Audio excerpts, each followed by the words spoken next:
Hello everyone, welcome back to my channel. How's you all? Hope you all are fine. So हम कर रहे थे BA BSc fifth term number theory and trigonometry की book का chapter number second and जिसके series में हमने first lecture में एक्सरसाइज 2.1 का बेसिक एंड सेकेंड लेक्चर में एक्सरसाइज 2.1 के एग्जाम्पल नंबर 7 तक कंप्लीट कर लिए थे एंड आज हम स्टार्ट करने वाले example number 8. So let's start the lecture. The example 8th is find the remainder obtained on dividing 3 raised to power 181 by 17. इस केस में हमें रिमाइंडर फाइंड आउट करना है जब हम 3 रेज टू पावर 181 को डिवाइड करेंगे 17 से. सो उस केस में हम लेके चलेंगे 3 इज कॉन्ग्रुएंट टू 3 mod 17. देखो 17 divides 3 minus 3 that means 17 divide 0. Possible condition लेके चल रहे कॉन्ग्रुएंट mod 17. अब देखो square 3 square is congruent to square mod 17. अब 3 cube is congruent cube mod of 17. Okay, इसे थोड़ा सिंप्लीफाई करने की कोशिश करें. That means 3 cube is 27 and इसे हम डिवाइड करें 17 से. That means 17 into 1 that is 17. The remainder will be 10. That means जो रिमाइंडर है वो अभी भी 2 डिजिट में है. सो हम कुछ मॉडिफिकेशन नहीं कर सकते. सो अब लेके चलते हैं हम इसकी higher power. That means 3 raise to power 4 is congruent to 3 raise to power 4 mod of 17. That means 3 raised to power into 81 mod of 17. अब हम क्या देख रहे हैं कि जो रिमाइंडर टर्म जो हम ये टर्म लेके चल रहे हैं ना, ये स्टेप बाय स्टेप बड़ी होती जा रही है, राइट. लेकिन हमारा मोटिव क्या होता है, यहाँ पर हमें 1 बनाना होता है. लेकिन हम क्या देख रहे हैं कि 1 हमारे पास नहीं बन रहा है यहाँ पर. अगर हम सिंपली कुछ यहाँ मॉडिफिकेशन करना चाहें तो हम क्या कर सकते हैं. देखो 17 divides 81 plus 4. पता है हमारे को ये. अब अगर हम यहाँ लिखें 81 is congruent to -4 mod of 17. हम क्या देख रहे हैं कि 17 डिवाइड कर रहा है जब हम इस टर्म में जो है 4, ठीक है. तो हम लिख सकते हैं 81 is congruent to -4 mod of 17. And अब अगर हम इन दोनों एक्सप्रेशन में ट्रांजिटिव प्रॉपर्टी अप्लाई कर रहे हैं देन हमें मिल रहा है 3 raise to power 4 is congruent to -4 mod of 17. अब हम करेंगे दोनों साइड स्केयरिंग. ओके, अब हम क्या कर रहे हैं, squaring both sides. Then we get 3 raise to power 8. हमने क्या किया, 3 रेज टू पावर 4 की स्केयरिंग. देन हमें क्या मिले, 3 raise to power 8 is congruent to, इसकी स्केयरिंग करेंगे हमें मिलेगा 16 mod of 17. अब देखो हमारा मोटिव क्या था कि हमें यहाँ क्या बनाना था, 1. अब देखो अगर मैं 16 को डिवाइड कर रही हूँ 17 से, okay 17 into 1 that is 17 and मेरे को क्या मिलेगा, -1. मोटिव था 1 बनाना है या -1 बनाना है. अब मैंने क्या बनाना है यहाँ पर, -1. 3 raise to power 8 is congruent to, यहाँ हम लिख दे -1 that is the remainder mod of 17. लिख सकते हैं ना हम, क्योंकि -1 क्या है, रिमाइंडर है जब हम 16 को डिवाइड करें 17 से. ओके, अब हमारा जो मोटिव है वो कंप्लीट हो गया. हमें यहाँ मिल गया है -1 एंड हमें पावर क्या बनानी है, 181. 3 रेज टू पावर 181 एंड वो कैसे बनेगी वो देखते हैं. 3 रेज टू पावर 8 की अगर मैं पावर रेज कर दूं 22, क्योंकि डायरेक्ट तो कोई एक ऐसा नंबर है नहीं कि जिससे मैं यहाँ पर रेज कर दूं पावर और डायरेक्ट मेरे को 3 रेज टू पावर 181 मिल जाए. तो सबसे पहले हम पावर बनाएंगे 176, क्योंकि अगर मैं 3 रेज टू पावर 8 की पावर रेज करूंगी 23 देन मुझे मिलेगा 3 रेज टू पावर 184. लेकिन मुझे क्या चाहिए, 3 रेज टू पावर 181. सो उसके लिए मैं 23 से छोटा नंबर लेके चली हूँ दैट इज 22 एंड मैंने रेज करी 3 रेज टू पावर 8 की पावर 22 और मुझे क्या मिलेगा, 3 रेज टू पावर 176. अब अगर मैं यहाँ पर रेज कर रही हूँ -1 की पावर 22 मुझे मिलेगा 1 mod of 17. ओके, सो मुझे मिल गया है 3 raise to power 176 is congruent to 1 mod 17. Okay, अब मुझे चाहिए 3 रेज टू पावर 181। तो वो कैसे मिलेगी? देखो, जब मैं 3 raise to power 1 and 3 raise to power 4 and 3 raise to power 176 को मल्टीप्लाई कर रही हूँ, अब देखो बेस सेम है, करने पर मुझे मिलेगा 3 raise to power 181। That means 3 raise to power 1 की वैल्यू थी 3 mod 17 and 3 raise to power 4 की जो वैल्यू थी वो थी 81, सॉरी -4 mod ऑफ 17, एंड जो इसकी वैल्यू है 3 रेज टू पावर 176 की वो है 1 mod 17। अब अगर मैं इन सबको मल्टीप्लाई कर रही हूँ देन मुझे क्या मिल रहा है? -12 mod of 17। Okay, 3 raise to power 181। अब देखो, अगर मैं इसे थोड़ा सिंप्लीफाई और करूं देन मुझे क्या मिलेगा? 3 raise to power 181 equals to नहीं, कॉन्ग्रेंट 5 mod ऑफ 17। अब आपको पता होना चाहिए कि मैंने इसे ऐसे क्यों लिखा है। देखेंगे, मैंने क्या किया है, -12 को लिखा है, -12 is congruent to 5 mod of 17। लिख सकती हूँ ना मैं, क्यों? क्योंकि 7 डिवाइड करेगा -12 -5 को, एज 17 डिवाइड्स -17। कंडीशन होल्ड कर रही है, लिख सकती हूँ ना मैं, -12 is congruent to 5 mod of 17। अब देखो, एक एक्सप्रेशन ये है एंड एक ये है। अगर मैं इसमें ट्रांजिटिव प्रॉपर्टी अप्लाई कर रही हूँ, if A is congruent to B and B is congruent to C, that means A is congruent to C. इसी अकॉर्डिंग मैंने लिखा है 3 raise to power 181 is congruent to 5 mod of 17। Okay, so हमें क्या find out करना था? Reminder. जब मैं 181 को डिवाइड कर रही हूँ 17 से, सो उस केस में मुझे रिमाइंडर क्या मिला है? 5। सो 5 जो है that is the remainder when 3 raise to power 181 is divided by 17. So this completes your example number 8. Now moving on to the next example. Now the example 10th is, if A plus B is congruent to C mod M and B is congruent to D mod M, then we have to show that A plus D is congruent to C mod M. So first condition हमें given है A plus B is congruent to C mod M. And the second condition given that B is congruent to D mod of M. Okay, अब इन दोनों condition का use करके हमें result prove करना है।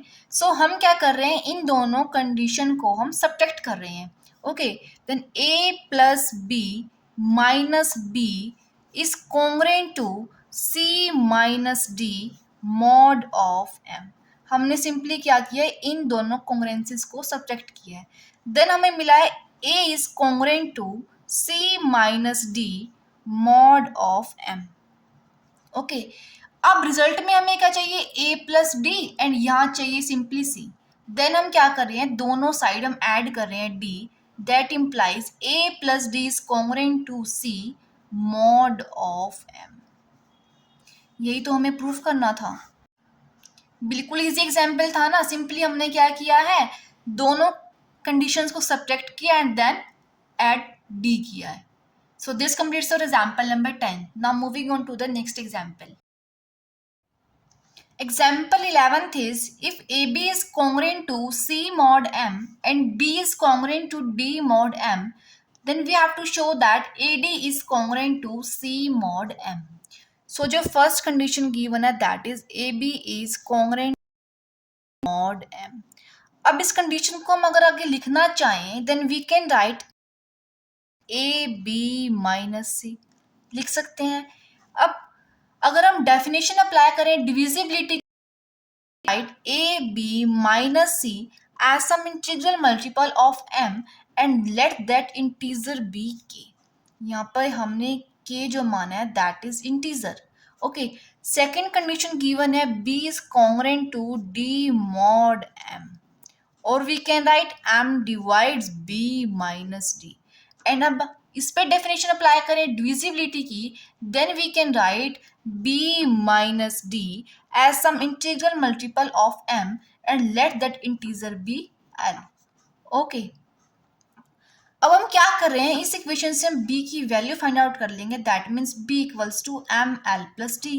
And अब इस b की जो वैल्यू है that is M L plus D, वो हम पुट करेंगे इस इक्वेशन के अंदर।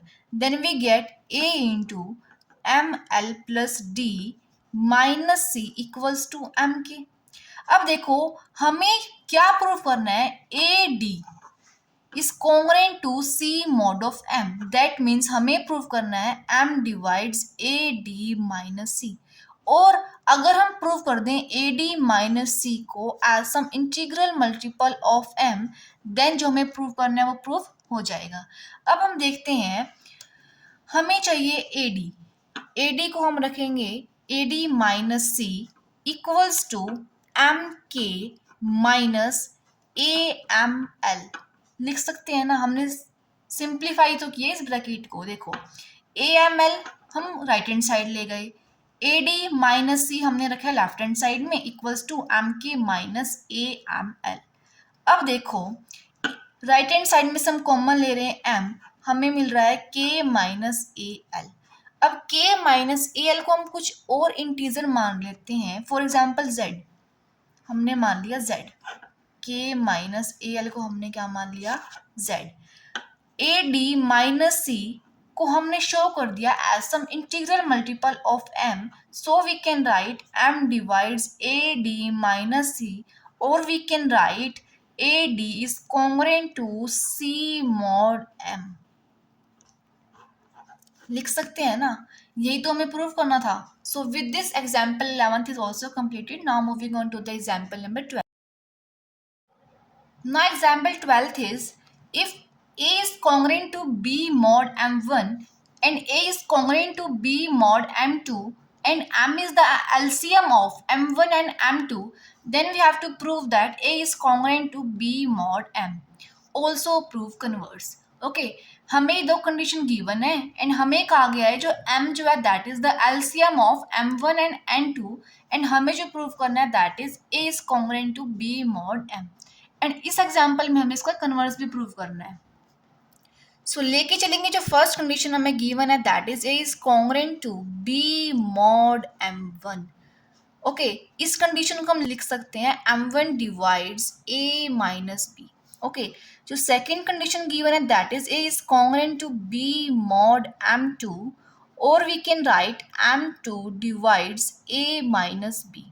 अब देखो M1 A माइनस B को भी डिवाइड कर रहा है and M2 A minus B को भी डिवाइड कर रहा है, that means A minus B is common multiple of M1 and M2। लिख सकते हैं, क्यों? क्योंकि A माइनस B जो है वो M1 से भी डिवाइड होता है एंड M2 से भी डिवाइड होता है, that means M1 and M2 का जो कॉमन मल्टीपल है that is A minus B। Clear है? अब हमें गिवन है जो लीस्ट कॉमन मल्टीपल है M1 एंड M2 का, दैट इक्वल्स टू M। अब M जो है that is the least common multiple and A minus B is the common multiple, that means M जो है A माइनस B को भी divide करेगा। ओके, एंड इस कंडीशन को हम कैसे लिख सकते हैं, A is congruent to B mod of M। लिख सकते हैं, यही तो प्रूव करना था हमें। अब बात आती है कन्वर्स, इसका कैसे प्रूव करना है। सो कन्वर्स के लिए हम लेके चलेंगे A is congruent to B mod M, and second condition हम लेके चलेंगे जो एलसीएम होगा M1 एंड M2 का, that equals to M। And जो हम प्रूव करेंगे वो क्या होगा, A is congruent to B mod M1 and A is congruent to B mod of M2। That means जो हमें गिवन था वो कन्वर्स में हम प्रूव करेंगे, एंड जो हमने फर्स्ट पार्ट में प्रूव किया है वो हम गिवन लेके चलेंगे। ओके, सो हमारे पास है is congruent to B mod M, और हम क्या लिख सकते हैं, M divides A minus B। And second condition given है the LCM of M1 and M2 is M। And अगर हम यहाँ पर डेफिनेशन अप्लाई करें एलसीएम की, then we can write M1 divides M and M2 divides M। पढ़ा था ये हमने एलसीएम वाले टॉपिक में। सिंपली हमने यहाँ डेफिनेशन अप्लाई करी है। अब देखो हम कह रहे हैं M1 divides M and M divides A minus B, that implies M1 divides A minus B। कह सकते हैं अगर M1 M को डिवाइड कर रहा है, M A माइनस B को डिवाइड कर रहा है, that implies M1 divides A minus B। Okay, और सिंपली हम क्या कह सकते हैं, A is congruent to B mod M1। Okay, second condition अगर ले, M2 डिवाइड कर रहा है M को एंड हम कह रहे हैं M डिवाइड कर रहा है A माइनस B को, that implies M2 divides A minus B। And congruency की फॉर्म में अगर हमें लिखना हो इसे, then we can write A is congruent to B mod of M2। So इसी के साथ हमने जो कन्वर्स है वो भी इस एग्जाम्पल का प्रूव कर दिया है। So with this example 12 is also completed. Now moving on to the example number 13। Example 13th is if A is congruent to B mod M1 and A is congruent to B mod M2 and GCD of M1 and M2 equals to M, then we have to prove that A is congruent to B mod M and पूछा गया है हमारे से is the converse true, and अगर वो true नहीं है then हमें एग्जाम्पल दे के बताना है। ओके, सो उसके लिए हमारे को फर्स्ट कंडीशन गिवन है A is congruent to B mod M1। ओके, और we can write M1 divides A minus B, लिख सकते हैं। सेकेंड कंडीशन हमें गिवन है A is congruent to B mod M2। ओके, और we can write M2 divides A minus B, and हमें गिवन है GCD of M1 and M2 equals to M, और we can write M divides M1 and M divides M2, लिख सकते हैं हम by the definition of GCD। अब देखो हम कह रहे हैं M divides M1 and M1 divides A minus B। एक हमने ये कंडीशन ली है, एक ये ली है, ठीक है, ये दो कंडीशन हमने लिखी हैं। And according to these two conditions we can write M divides A minus B। Okay, अब हमें इस कंडीशन को अगर लिखना हो कॉन्ग्रुएंसी की फॉर्म में, then we can write A is congruent to B mod M। यही तो प्रूव करना था हमें। So with this the first part of this example is completed. अब चेक करते हैं कि इसका कन्वर्स जो है वो ट्रू होगा या नहीं होगा। सो कन्वर्स के लिए हम लेके चलेंगे A is congruent to B mod M, and हम लेके चलेंगे GCD of M1 and M2 equals to M। Okay, and जो हमें प्रूव करना होगा वो है A is congruent to B mod M1 and A is congruent to B mod M2। Clear है? सो उसके लिए हमें एग्जाम्पल देना होगा कि कन्वर्स जो है इसका वो ट्रू होगा या नहीं होगा। सो हम लेके चलते हैं let M1 equals to 10 and M2 equals to 15, and जो A एंड B की जो वैल्यूज हैं वो हम लेके चल रहे हैं, A की वैल्यू 25 एंड जो B की वैल्यू है दैट इज 20। अब हमें फाइंड आउट जो करना होगा M1 एंड M2 का GCD। So GCD of 10 and 15 will be 5, जो किसकी वैल्यू हो गई, M की। ओके, अब हम चेक करते हैं कि जो हमने गिवन कंडीशन ली है जो ये वैल्यूज सेटिस्फाई करती हैं या नहीं करती। सो हम चेक करते हैं A एंड B की जो वैल्यूज हैं वो इस कंडीशन को सेटिस्फाई करेंगी या नहीं करेंगी। देखते हैं A की वैल्यू है 25 इज कॉन्ग्रुएंट टू B की जो value that is 20 mod M की वैल्यू है 5। सो हमें क्या चेक करना है कि 5 डिवाइड 25 माइनस 20 और not. So 5 divide 25 minus 20 is 5।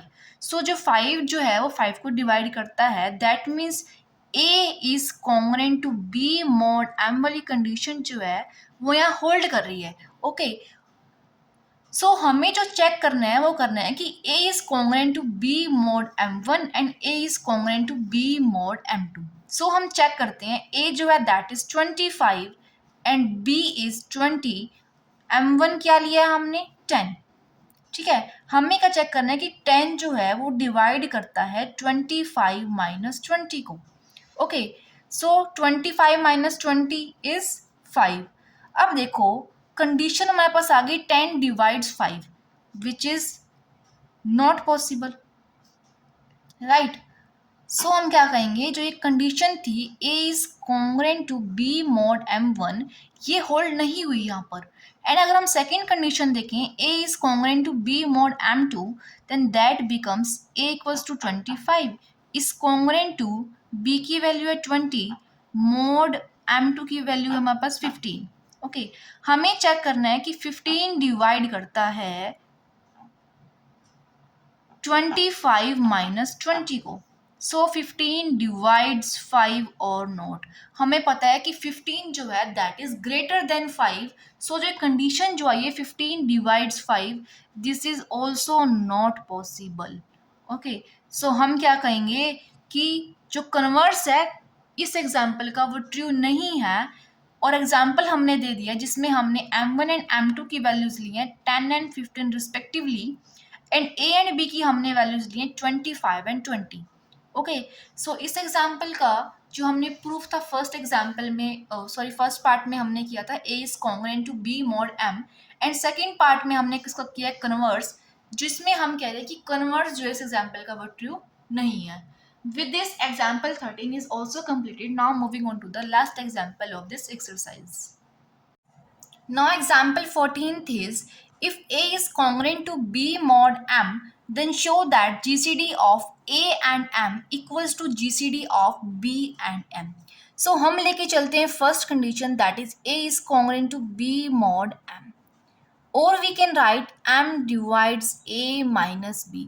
And अगर हम डेफिनेशन अप्लाई करें डिविजिबिलिटी की, then we can write a minus b as some integral multiple of m, let that integer be q। Okay, and अब अगर हम यहाँ से वैल्यू फाइंड आउट करना चाहें a की, then we can write a equals to b plus M Q, लिख सकते हैं हम। अब जो हमें प्रूफ करना है वो करना है GCD of A and M equals to GCD of B and M. हम लेके चलते हैं GCD of A and M. ठीक है, जीसीडी जो होगी ए एंड एम की, that will divides A, and GCD of A and M that will divide M also. Clear है इतना? अब देखो हम कह रहे हैं कि जीसीडी जो है ए एंड एम की, दैट इज डिवाइडिंग ए। अब ए जो है that is the linear combination of m plus M Q, that means GCD of A and M divides B also. ठीक है, अब इन दोनों कंडीशंस को देखते हुए हम लिख सकते हैं GCD of A and M divides GCD of B and M. Similarly जो हमारे सेकेंड कंडीशन आएगी, that will be GCD of B and M divides GCD of A and M. And ये दोनों कंडीशन तभी पॉसिबल होंगी when GCD of A and M equals to GCD of B and M. And यही हमें prove करना था। So with this all the examples before the exercise 2.1 are completed. Till then अगर आपको exercise 2.1 के basic concept में and in examples में कोई भी doubt है, then you can drop that doubt in comment section. Okay, and उस doubt को हम discuss करेंगे next lecture के अंदर। सो टिल देन अगर आपको कंसेप्ट समझ में आया एंड वीडियो अच्छी लगी हो, देन वीडियो को लाइक एंड चैनल को सब्सक्राइब करना मत भूलिएगा। Thank you.